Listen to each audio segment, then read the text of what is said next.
You did screen test for this. Give me the timeline because I even referenced in that conversation, and it's public knowledge that Stephen Young was initially going to play this role, and it just didn't work Yeah, out because of a variety of factors. Did you screen test initially, or only after Stephen couldn't had to bow out? only after Steven had to bow out. And I think they were getting close to to the curtains being drawn and them having to get shooting. And so, yeah, I got the call that they were interested or that there was a character, and I was like, well, I got to read a script. Who's the character? And they're like, you don't get to know that stuff, dude. Yeah, but you get to meet with Jake.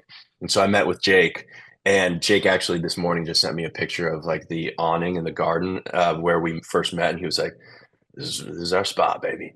And I was like, hell yeah, that's where it all began. I sat down with him, and just like, we were sitting around a campfire, he told me the story verbatim out of his mouth, like what the tale of the Thunderbolts was.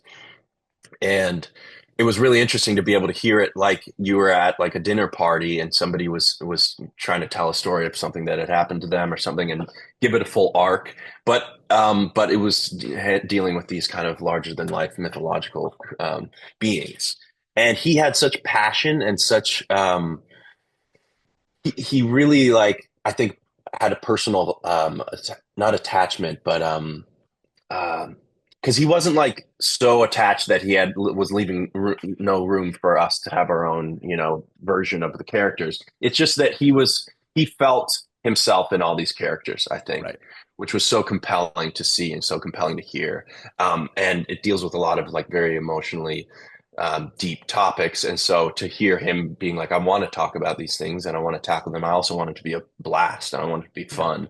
Um, and so once I heard that, and then once I heard about the Sentry and how complex he was, I was like, I actually can't really imagine now that I've been educated about the Sentry, a character I would rather play. Yeah. And so I was rearing to go. I was trying to be cool and be like, oh, it's just cool to be thought of, whether I get the job or not. But I desperately wanted the gig.